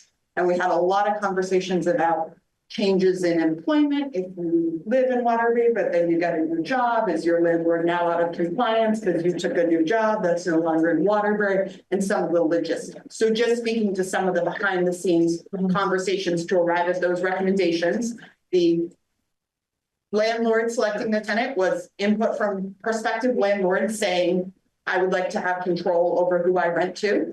I could do it for an affordable price, but I don't feel comfortable completely outsourcing that. And we considered, but as you're stating correctly, did not include parameters around owning and the like. I do think this is an affordable housing project, and being affordable is not just the rent you pay. You should be giving it to someone who needs the affordability. So to not put a guideline into the income of the tenant, I think is probably something that I think you should consider. I'm not sure that's right. So Mike has his hand up, and then I know you had more questions, and we'll try and make sure to get to them this time. So Mike, go ahead. In defense of the committee, I know I have quite extensive experience with fair housing issues. This does not relieve the landlord on violating fair housing. They can discriminate on people for all sorts of protected classes. So yes, there is not a specific income requirement, which would be nice. But the other thing, someone's homeless, someone cannot be discriminated against for housing based upon fair housing law because someone's homeless. You know, there are a whole bunch of other protected classes that a landlord cannot, it can say, well, I just want to, you know, pick my brother-in-law or something like that. They have a specific requirement. Someone comes, applies for a unit or house, and they apply. As long as the landlord does not violate fair housing law, they're eligible. So who is, when you say, when they come and apply, who's checking the application? I think what you're saying is, we're not concerned about how much money somebody makes. I understand what you're saying there, and that's what I'm not doing. I'm not saying there might have not, but in the ease of creating units, I think they did not include that requirement because a lot of people who might want to bring on housing that may be for homeless people, maybe for all kinds of different classes of people, you know, and they didn't want those restrictions. There's going to be more housing in, you know, yes, it would be nice, but that's one of the reasons why a lot of people don't want to encumber themselves with Section 8 contracts, because there are a whole bunch of a litany of things that they're responsible to do. It does say that there's going to be a certain percent of fair market housing, and this is going to bring more affordable housing into our community. All right. I so appreciate the education. Thank you, Mike. Kane, then I'm noting we have Owen, Tori, and Bill Shepard maybe leaving out of his seat, not coming. Go ahead, Kane. Did you want to Yes. In a strange twist of fate, Valerie, I find myself agreeing with you. Not sure what that meant. And the fact of the matter is the presentation does not reflect that there is some sort of salary cap of renters, right? I'm sorry.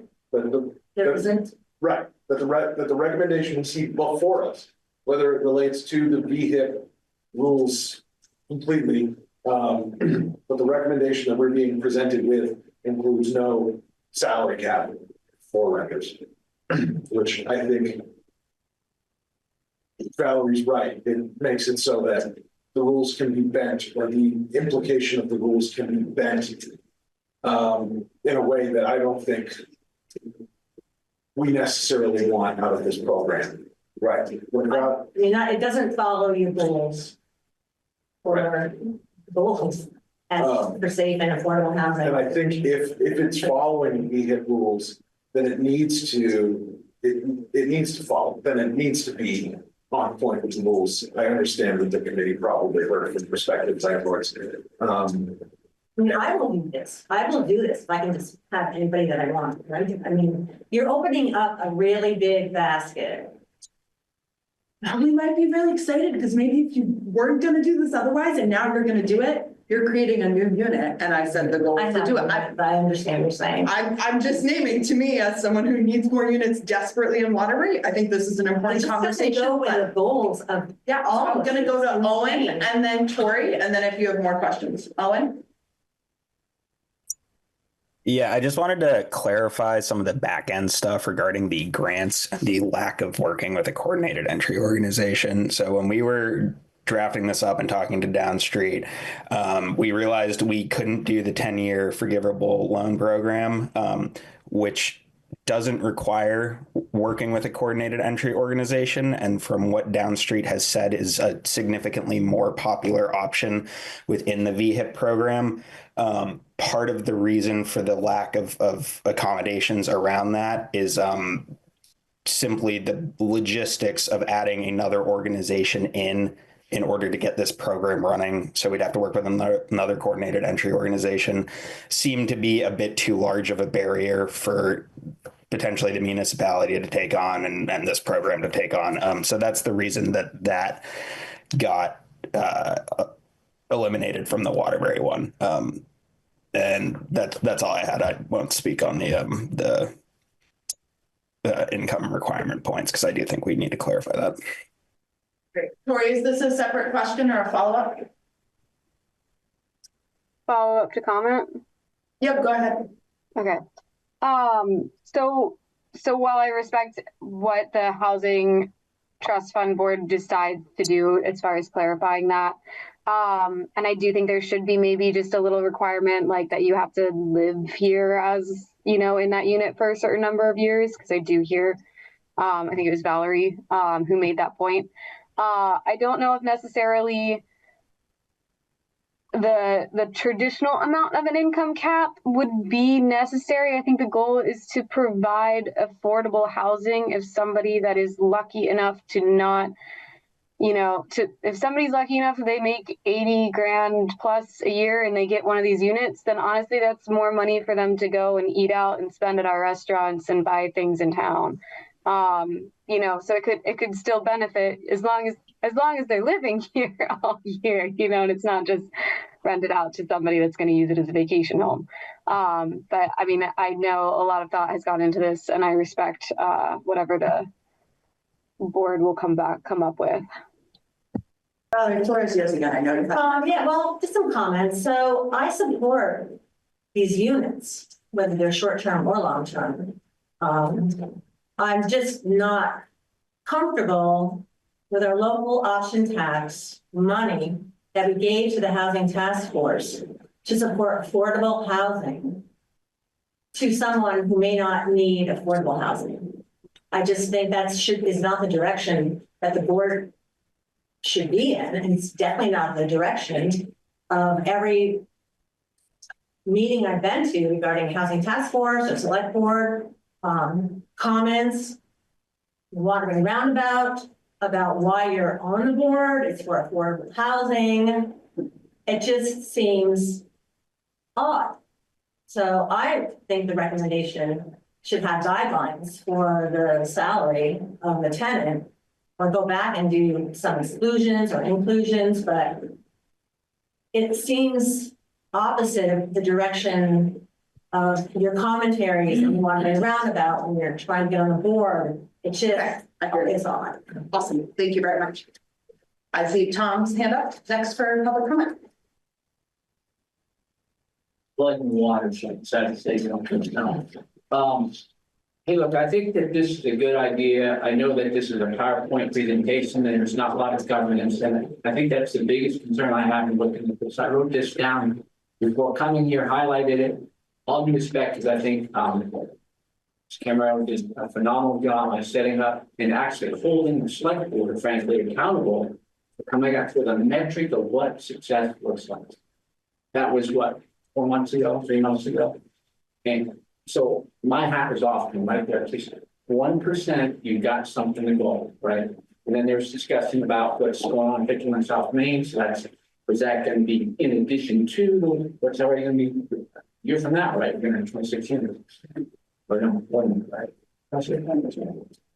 All right. So what I wrote, I think a lot of it's been talked. I don't want to go over what hasn't, but I think how governed is the most important thing. The second part would be how prioritized.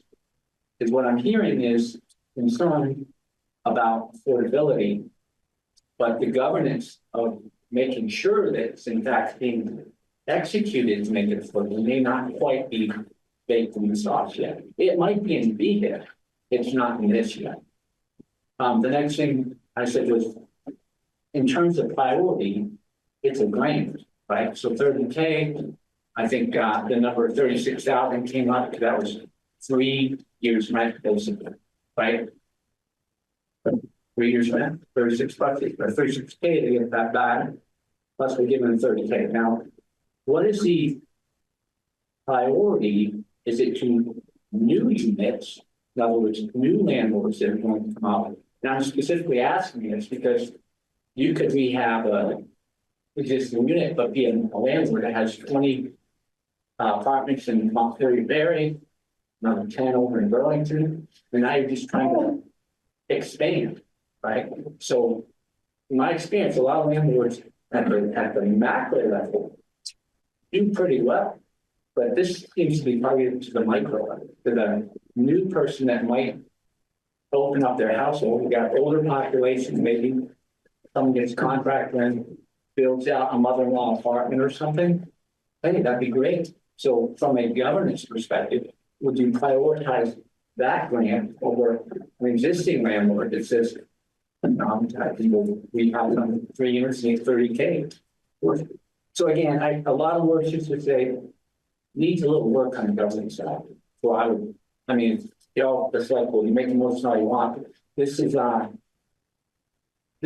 kind of precarious as is. If it's just to use this first allotment, I would say then, just as Cameron did before, what does success look like before you start allocating more dollars to this?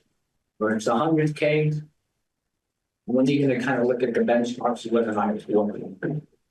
So that's it. Other public comment, Chris?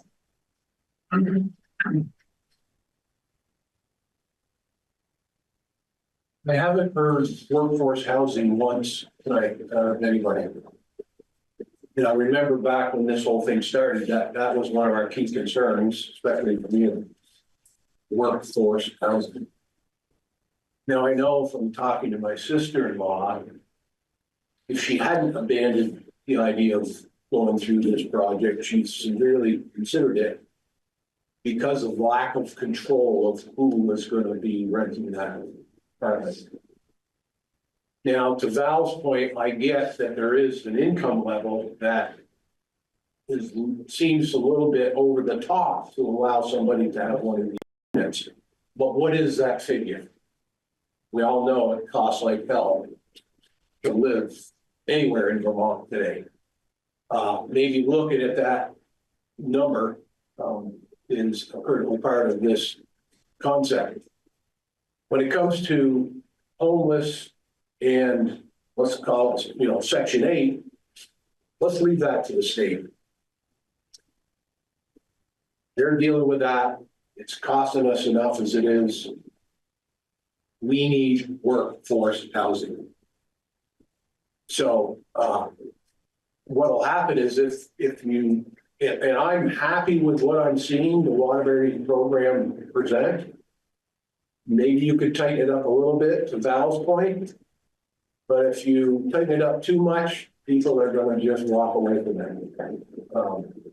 And either do it on their own or not do it at all. Roger? Yeah, to Valerie's point about means testing, Joe, would that go back to Down Street, or would it be the town that would be responsible for determining if the tenant was below a certain threshold of income?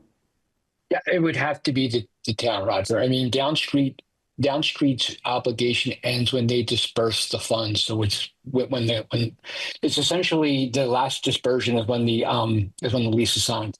Mm-hmm. So any compliance that happens after that would have to be done with the town. And I think that while, you could think of all types of governance, right? My question would be, who's going to do that? And at what expense is that going to happen? So anything that we add additional, we're going to need to sit and talk with Tom and make sure that it's something that could be done with existing resources or planned resources. Mm-hmm. And Tom, if you will, any thoughts on your capacity to do this means testing, as Valerie suggests?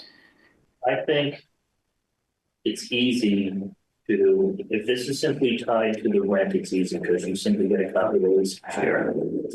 Going beyond that, into the income of the individual strikes me as not a typical role for local government, a little bit intrusive.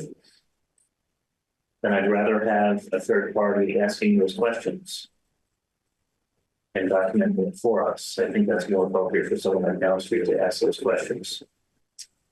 I think it also makes it a little more difficult for the tenant. I know the tenant is getting a direct benefit from this program. At the same time, just from their perspective, I wonder if it's going to discourage tenants from wanting to participate if they've got to share with the town of Waterbury or some third party their own income information. Typically, that's just tenant to landlord. Yes. Okay, thanks. Thank you to the, I'm Bill Shumpelink. Thank you to the Housing Task Force for all the work they've done on this and even the select board. I think this is a great idea. I thought when Joe made his first presentation that he indicated that there would be an income threshold by which people are evaluated for whether they can be tenants. I look at this and we talk about funds being dispersed, and it says 35% of the project start, halfway point, 25% final inspection, 25%, and then 15% of the signed lease. So it seems to me that in the upfront stuff, you have the opportunity to be vetting who the tenants are going to be, because you're not going to disperse the last bit of money until there's a signed lease. So you got to know who the tenant is. I don't know as if I feel as strongly as Valerie. I think there should be some evaluation of somebody's ability to afford one of these apartments. I think we've got a problem, and it would, I think, the income of the tenant is part of the equation. How we do it, I don't have the ability to state it now. The other thing I would ask, Joe, and maybe you said it, is there a requirement that if somebody gets $30,000 for this, that they have to keep the apartment or the unit in place for any certain minimum amount of time? Did you say that already? It's 5 years, Bill. Okay, good. All right, that's fine. Then I don't have to worry about that. I think for that's all. Thank you. Right, so we've heard a number of public comments. I would note back to Joe's original slide, actually, do you want to share it, Joe, on the recommendations? So Tori has made a motion to approve the recommendations. I would note, and with disclosure that I was at the meeting that helped craft these, that they are in fact actually three pretty distinct things. And so for the board's consideration, just recognizing we made on paper a housing trust fund, we're saying this is one way we could use that money, that local option tax money, which to be clear, has not been spent, has not been given to the housing task force. It is in the town accounts. It is not going anywhere without a set process, but saying this Waterbury Home Improvement Program models that VHIP, that's one way we can use this money. The second one is one of the previous motions around the housing trust fund noted a third party. So it's saying, could we have Down Street Housing and Community Development be the ones doing the application and actually managing funding if we said yes to one? And three, it's saying thus far we have the $100,000 from 2024 and then the budget passed at town meeting included another 75, but saying to start, will we take $100,000, assuming they were the full awards as proposed in this document, 3 awards, and use it in this way. So I think we've had comments here around potential refinements or changes, but I would just note there could be potentially a motion tonight saying that we continue to explore this as a permissible use. We can adopt it more formally in the future. We can go back to the drawing board, but again, that's the suite of recommendations.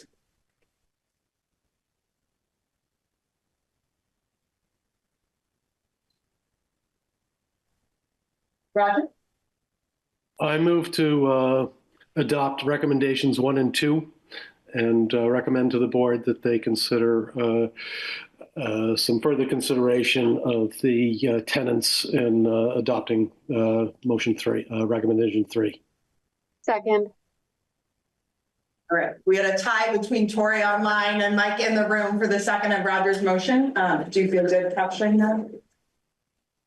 Okay, so we have a motion again proceeding with recommendations 1 and 2 that this be considered permissible use, that we work with Down Street, and also that we further consider tenant eligibility in revising the program. Is that fair, Roger? Yes, that's correct. Okay. Tori, Mike, who wants the second? I yield. All right, Mike's yielding the second, so Tori is not on the record second. Do we have further discussion by the board on this? Yeah, just the scope of the focus. When the task force revisits a scope being employed in Waterbury salary cap recommendations. Is that a question, or you're saying your understanding is that it's both That's my understanding. income and living or working in Waterbury? Working in Waterbury? Would be my understanding. Of what you want the group to come back with recommendations? Yeah. Other questions or comments on that from the board? Mike? I agree with Kane's first part. I disagree. If someone lives in Bolton, right on the border of Waterbury, I don't think it should be excluded from, they're part of the Waterbury workforce. And we have workforce from a lot of the surrounding towns, so I don't think I just need to switch to it. Okay. Working on it, works on it. Oh, okay. And just to be clear, I think the entire premise is that this would be for properties in Waterbury, so just to name it, wouldn't be awarding funding to other towns. We're focusing on Waterbury's housing. But Kane is saying that he wants folks to be. The scope was for individuals who work here and want to live here, right? It looks like both Tori and Roger have hands up. We'll go Tori, then Roger. Yeah, just like as further discussion, I would just urge the board when looking at the income element to go ahead and check out the schedule of teacher salaries, because I know we touched on the fact that, we have trouble in our school district holding on to teachers. One of the issues is that they cannot find housing. So just to, maybe keep that in mind while they're looking at income levels. Roger?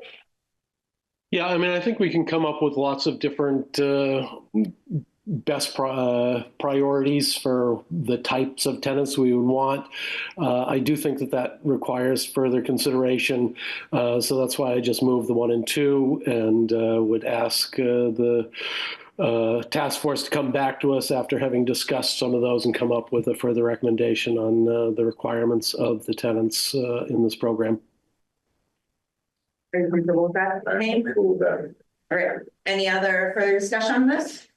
Motion and second. All those in favor, please say aye. Aye. Opposed, say nay. And anyone abstaining? All right, so Joe, and thank you very much for joining on behalf of the task force. It sounds like more work to do based on this conversation. So we'll look forward to hearing back from you in the future. Okay, thank you, everyone.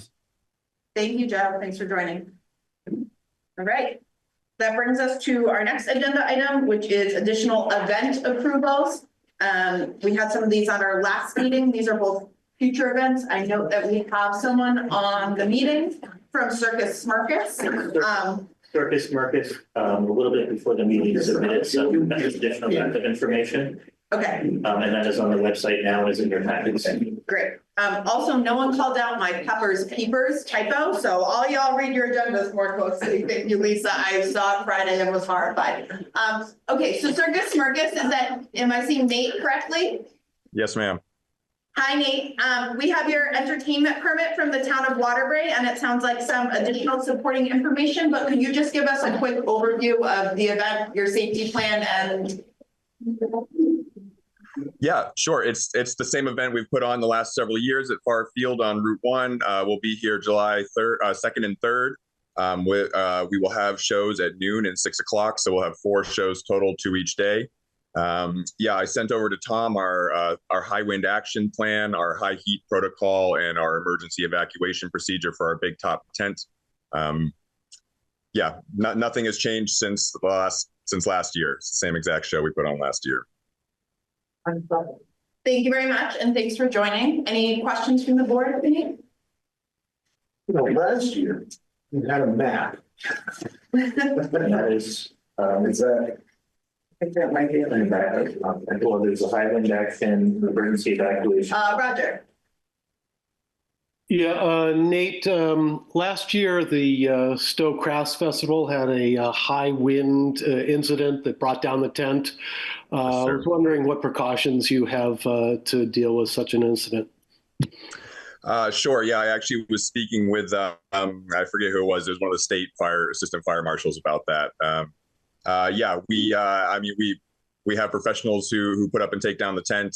We just actually this last year, because the tent is a little bit older, we just had an engineer look at it and bring it up to the 2021 International Building Code standards. We had to do that for one of our Massachusetts locations. So to do that, they take a look at the tent, they take a look at all the rigging and the anchors, which are 4-foot stakes that go down into the ground. And they determined that everything was in compliance. So it was just last year that we had that taken a look at and brought up to code. Thank you. Yes, sir. Other questions from the board? So for the board, I think we would be looking for a motion to approve the Circus Smirkus event permit presented. I move to approve the entertainment permit for Circus Smirkus for July 2nd, 3rd, it said, July 2nd, 3rd? Yep, all right, that's my motion. Okay, Roger, see you up. I second. Okay, motion by Kane, second by Roger. Any further discussion on this? All those in favor, please say aye. Aye. All those opposed, okay. All those opposed, nay. Any abstentions? All right, you're all set, Nate. We'll get a copy signed and back to you. Thank you so much. Thank you very much for joining and for taking this all very seriously. Have a great evening. Thanks. Next up is my embarrassing typo, the Leaf Peepers half marathon, not the Leaf Peppers. And again, this is a recurring event that has happened in the past. Again, it is not until the leaf peeping season. And I believe you have the information on the map. I wrote the date too. It was in front of Circus, and I'm going to get back to this. There it is. October 5th, 2025. Roger, is seeing hand up. Yeah, I don't have any serious concerns about this. I would move to approve. Second. Motion by Roger, second by Kane to approve the Leaf Peepers half marathon. Mike, did you have a comment or question? No. So we have the general public awareness, event safety measures, and that. Any further discussion on this? All All those in favor, please say aye. Aye. All those opposed, nay. Any abstentions? Great, we have approved the Leaf Keepers Half Marathon. And per always, I will use the chair privilege to note that parade and event permit remains in the parking lot as a future thing that maybe we could do in a different way. But for now, we have approved those, so thank you all. In a past life, I believe David had recommended that she worked on it. Well, and she did get us the board and committee application, so I certainly can't say anything. I haven't done it myself. I will move us right along to select board and manager informational updates. You all heard me talk as a member of the housing task force quite a lot. Perhaps apropos to our discussion tonight, I would share that on April 15th. We have the third in this series of housing task force workshops for folks interested in this, specifically focused on financing. And so that will be on, checking my notes again, April 15th, 6 to 8 p.m. in the Sal room and also online for Zoom. So again, if you're one of those homeowners maybe considering an accessory dwelling unit and thinking about what financing might look like, there will be some presenters on that on the 15th. I think that is the only update I have, so I'll go over to Mike. No update on DRB. They haven't met since January, so not a lot's kind of going on. I thought earlier this week they had a meeting, but it was canceled. And I'm planning on attending the Conservation Commission meeting. So I should probably at our next meeting have an update from the Conservation. Great, and using this for its intended purpose and selfishly taking the floor back, I would note that Tom, Amy Marshall Carney, who I think has now left the chair of the Conservation Commission, Martha Stackus from the Planning Commission, Tom and I met regarding the funding for their work, and they plan to have, there's going to be some internal meetings of that group, and meeting again before our meeting in May, just in terms of timing with the Planning Commission, their scope of work, the proposed scope of work by the Conservation Commission, and the money in the budget. So probably we'll have updates for that in early May. Part of it has to do with the timing of the Planning Commission municipal planning grant application that we approved that last month, which we'll know about at the end of this month. So thank you for reminding me that since you said conservation. Okay. Hey. Natural disaster has not had any rates since last month. Online, Roger. I just wanted to mention that both the town recreation department and Revitalizing Waterbury are co-sponsoring a community volunteer fair at Brookside Primary School on the 17th of May. It's Saturday from 1 until 3. And we encourage any organizations looking to refresh their volunteer force to participate. Lori, any updates you'd like to share? No, the committees I signed up for haven't met yet. So, but looking forward to having an update soon. And I will turn it over to Tom for, again, informational updates to share with the board. Yes, the rental registry is live. People are online and registering. Postcards that are mailed out, they go to one of the central processing centers when we do a bulk mailing site. I'm not quite sure the chiefs are getting them. But it's live. We've got people registering. I've also been in contact with the head of the Vermont Short-Term Rental Association, and they've been helpful throughout this. And so they're offering Waterbury rental property owners 50% discount to join their association, that they also register with us. So that'll, I think, help drive some of the patient. It's good that they're on our side here. So far, no challenges have resulted. Now, the software we have also is our permitting software. We will roll that out as the next quarter. Just wanted to get through some of these registrations first. So if any issues crop up, because they're the ones that are challenges at a time. Second thing, just found out today. Tom, just to name, on the Waterbury Municipal website, if you go to rules and plans, there's a drop down for rental registry. Just reiterate to register, and the contact information for Mike Bishop, our zoning administrator, who can walk folks through how to do that, is also on that page. Sorry. Also just learned today that the brick grant that we had applied for, that was $166,500, that was approved by the board to submit a couple months back. The brick program is no more. Brick was a $750 million program, and it is now So we didn't get the grant because there are no grants. That being said, I continue to have active meetings on our FEMA reimbursement claims, and those appear to be processing similar to the way the 2023 starting clinical process. I haven't seen any cash yet, but that's projects in the system that are reaching that final stage. So I hope to have cash in the bank pretty soon. So I don't have any indication that money won't come in. But here's a program that directly would benefit us. Can you remind me what the program was? I think it was building Building resilient resilience. infrastructure communities. We applied for flood. Yeah, but it was a federal grant. Yeah, we applied for the to update the hydrology study.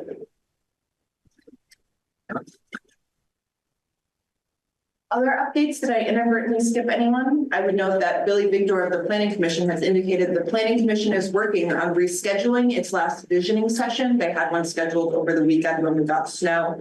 The 17th and 29th of April are prospective dates, but the municipal website will have the update when it's finalized. But still time to weigh in on visioning for the town plan. Any other updates to share? All right, that will bring us to next meeting agenda. As you will see on the printed agenda, we have municipal board and commission interviews and appointments. Tom, has that gone out? Yes. So a posting has gone out about the vacancies for that. I will raise that we were asked tonight about standardized questions. I don't know if the board has a desire to have that conversation prior to the meeting or just continue to proceed in the same manner. I will also name Tom will not be present for this April 21st meeting as it is school vacation. I guess on the standardized question, does anyone want to add an agenda item on that prior to interviewing folks? Yeah, that's fine. Roger? Yeah, I'll continue with my same question. Great. And Mike? I don't know if we necessarily need standardized questions. I think as Roger did and I did, I try to ask the same questions of all the candidates. And sometimes in their diatribes, something of interest pops up, and I think we want to have that freedom to be able to ask based upon, you know, their input or something that's in their you know, the pre-written. So I think what we're doing. So I'm not hearing a consensus to include that. We will keep municipal board and commission interviews and appointments as currently labeled. Is there other items folks would like to discuss at the next meeting or propose for the agenda?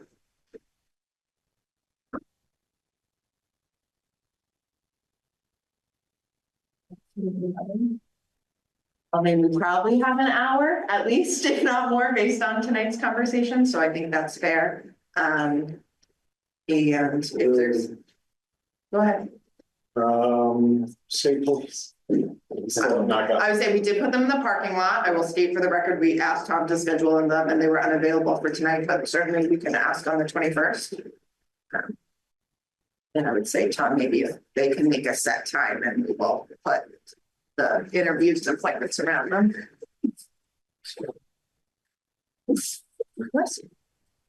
Other updates, Roger? Yeah, just wondering if we would extend the invite back to the Housing Task Force, if they're able to come up with some recommendations based on tonight's discussion. We'd welcome them back either at the next meeting or the meeting following. Yep, Housing Task Force, we meet on the third Thursday, so we 17. Yeah, 17. We will technically meet before. So I'm hearing 21st or if not in May. I will check with Joe. Other questions or comments or suggested items? All right. Seeing none, I think we have 2 items for executive session regarding labor relations and attorney-client communications. We do not anticipate action on either item tonight. I am just noting that we have 2 select board members on Zoom, so thinking out loud live about the best way to logisticate this. I have to say one more thing on the executive session earlier. So the select board in executive session,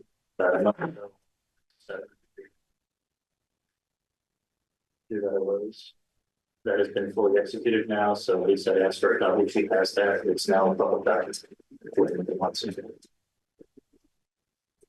Thank you. Logistically. Okay, we'll just do it. All right.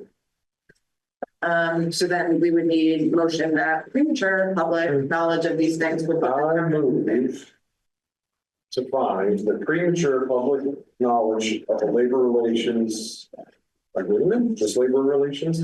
Yeah, it's liberation. Yeah, would place the town of Waterbury at substantial disadvantage. I also move to find that premature public knowledge of attorney-client communications would place the town of Waterbury at a significant disadvantage. Motion by Kane, second by Mike. Any further discussion? All those in favor, please say aye. Aye. Any abstaining? All right, and then we would need a motion to enter executive session and invite the municipal manager. I move to enter executive session and invite the municipal manager. Is there a second? Motion second, any further discussion? All those in favor, please say aye. Aye. Any opposed? Any abstentions? All right, we will head into executive session.